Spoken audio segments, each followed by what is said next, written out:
Hello good morning guys. आज हम बात करेंगे भारतीय संविधान की उद्देशिका की बात करेंगे आज। उद्देशिका क्या है? उद्देशिका संविधान का परिचय है और यह बताता है कि संविधान क्यों बनाया गया है और इसके आदर्श क्या हैं। उद्देश्य और मूल दर्शन क्या है? अगर उद्देशिका का महत्व की बात की जाए तो भारतीय संविधान में के प्रारंभ में रखी गई उद्देशिका का संविधान के निर्माण में महत्व स्थान है। उद्देशिका में उस आधारभूत दर्शन तथा राजनीतिक, धार्मिक और नैतिक मूल्य का उल्लेख है जो हमारे संविधान के आधार स्तंभ है। उद्देशिका का स्रोत की बात की जाए तो 13 दिसंबर 1946 को प्रस्तुत किया गया था।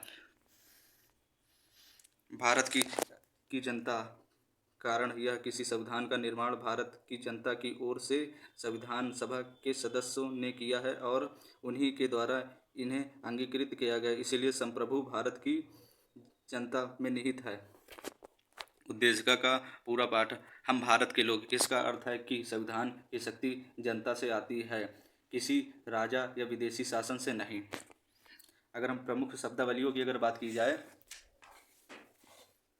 संप्रभुता संपन्न संप्रभुता संपन्न राष्ट्र एक बात पर बल देता है कि भारत के बाहर ऐसी कोई सत्ता नहीं है जिस पर यह देश किसी भी रूप में निर्भर है। वास्तव में शब्द बिना किसी बाह्य दबाव या प्रभाव के आंत निर्णय की शक्ति का परिचायक है। यह स्पष्ट करता है कि भारतीय संविधान भारत के लोगों द्वारा निर्मित है। एक संप्रभुता राज्य होने के नाते भारत किसी विदेशी सीमा अधिग्रहण अथवा किसी अन्य देश के पक्ष में अपनी सीमा के किसी हिस्से से दावा छोड़ सकता है। भारत किसी भी बाह्य देश के अधीन नहीं है, अपने निर्णय स्वयं लेता है। अगर समाजवादी की बात की जाए, सभी नागरिकों को समान अवसर और सामाजिक आर्थिक न्याय प्रदान करता है। अगर हम डिटेल की बात की जाए तो समाजवादी से संविधान का अभिप्राय है लोकतांत्रिक साधनों से समाज के समाजवादी स्वरूप। भारतीय समाजवादी लोकतंत्र समाजवाद है, ना कि किसी साम्यवादी समाजवाद जैसे राजसिद्ध समाजवादी भी कहा जाता है, जिसमें उत्पादन और वितरण के सभी साधनों का राष्ट्रीयकरण और निजी संपत्ति का उन्मूलन शामिल है। अगर पंथ निरपेक्ष की बात की जाए, पंथ निरपेक्ष का मतलब क्या होता है? पंथ निरपेक्ष का राज्य का कोई अपना धर्म नहीं है, उस सभी धर्मों को समान सम्मान दिया जाता है। अगर इसमें भी अगर डिटेल की बात की जाए, भारत पंथ निरपेक्ष राज्य है, इसका तात्पर्य यह है या नहीं है ये धर्म विहीन या अधर्म या धर्म विरोध का राज्य है। इसका सीधा अभिप्राय है कि किसी राज्य स्वयं धर्म नहीं है और सर्वधर्म समसभा के प्राचीन भारत सिद्धांतों के अनुसरण करता है। इसका तात्पर्य यह भी है कि राज्य धर्म के आधार पर नागरिक में विभेद नहीं करेगा।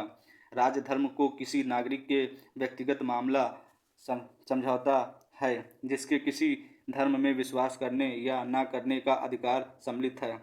इसके बावजूद भी भारत में विशिष्ट सामाजिक सांस्कृतिक वितरण के कारण उस अर्थ में पंथ निरपेक्ष नहीं जिसका अर्थ से पश्चिम देशों में से है।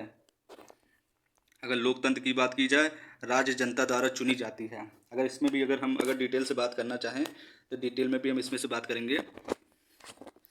लोकतांत्रिक पद का तात्पर्य यह है कि केवल उन्हीं शासकों को सरकार चलाने का अधिकार है जो लोगों द्वारा निर्वाचित है। भारत प्रतिनिधि लोकतंत्र की व्यवस्था का पालन करता है जिसका संसद तथा विधायकों के सीधे जनता द्वारा निर्वाचित किया जाता है। पंचायतों एवं नगरपालिका के माध्यम से लोकतंत्र की अत्यंत छोटी स्तर तक लाए जाने का प्रयास किया गया है। जैसे एग्जाम्पल के तौर पर अगर बात की जाए तो 73वां संविधान संशोधन हो गया है, 74वां संविधान संशोधन हो गया है, 1992 और 1993 में अधिनियमित हुआ है।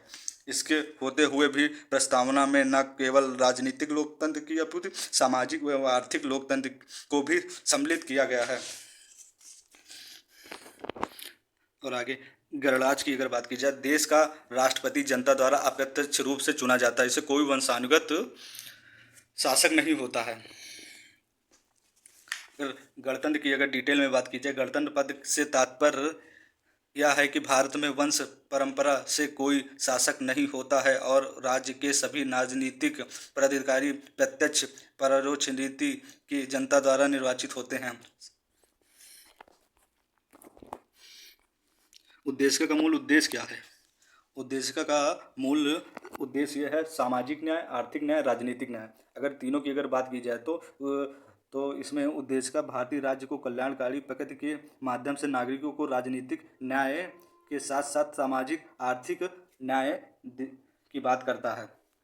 किसी भी प्रकार के अर्हता के बिना सार्वभौमिक वयस्क मताधिकार द्वारा भारत में राजनीतिक न्याय सुनिश्चित किया गया है, जबकि पिछड़े हुए नागरिकों के लिए आरक्षित अनुच्छेद 15(4) उप आदियों के अंत आर्टिकल 18 अस्पृश्यता छुआछूत जैसे है उसका अंत आर्टिकल 17 की बात करें सामाजिक न्याय को सुनिश्चित किया गया तथा राज्य के नीति निर्देशक तत्वों के माध्यम से आर्थिक न्याय की सुनिश्चित किया गया है। स्वतंत्रता की अगर बात की जाए, स्वतंत्र विचार रखना, स्वतंत्र अभिव्यक्ति करना, विश्वास रखना, धर्म उपासना आदि इत्यादि आता है। अगर समानता की बात की जाए, समानता की अगर बात की जाए, अवसर में समानता, जैसे आप कोई कुछ करते हैं या कुछ भी कानून में इसके समक्ष समानता, अगर कोई अपराध करता है उसके लिए समान कानून की व्यवस्था की गई है, चाहे कोई भी हो, चाहे MP है, MLA हो या कोई भी हो, छोटे से लेकर बड़े आदमी सबके लिए। अगर बंधुता की बात की जाए तो सभी नागरिकों को में भाईचारा की भावना, व्यक्ति की गरिमा, राष्ट्र की एकता और अखंडता बनाने के लिए। अगर बात की जाए 42वें संविधान संशोधन 1976 में, इन संशोधन में 3 शब्द जोड़े गए, समाजवादी, पंथ निरपेक्ष, अखंडता। क्या उद्देशिका संविधान का भाग है? 1973 में ने कहा गया कि उद्देशिका संविधान का भाग है, लेकिन यह स्वयं कोई प्रत्यक्ष रूप से लागू होने योग्य अधिकार प्रदान नहीं करता है। अगर और डिटेल में अगर हम इसकी बात की जाए, उद्देशिका संविधान का भाग है पर विवाद। बेरूबारी यूनियन के मामले में 1960 में उच्चतम न्यायालय ने यह मत व्यक्त किया था कि प्रस्तावना संविधान का भाग नहीं है। जुलाई 1967 में गोरखनाथ मामले में सहमति प्रकट की गई थी कि प्रस्तावना संविधान निर्माताओं के मन की कुंजी है, या फिर संविधान की भाषा अस्पष्ट रूप से संदिग्ध हो वह उसे अर्थ को स्पष्ट करने के लिए प्रस्तावना का सहारा लिया जा सकता है। और फिर 1973 की बात की जाए, 1973 की बात की जाए तो केशवानंद भारती बनाम केरल राज्य के वाद में सर्वोच्च न्यायालय ने 1960 के अपने पूर्व निर्णय को निरस्त कर दिया है और यह स्पष्ट कर दिया है कि प्रस्तावना संविधान का भाग है और संसद के संशोधन करने की शक्ति के विषय उस प्रकार है कि जिस प्रकार से संविधान के अन्य प्रावधान हैं। यदि प्रस्तावना में विद्यमान संविधान का मूलभूत ढांचा नष्ट न किया जाए तो प्रस्तावना में संशोधन किया जा सकता है। संविधान संशोधन का अनिवार्य भाग नहीं है।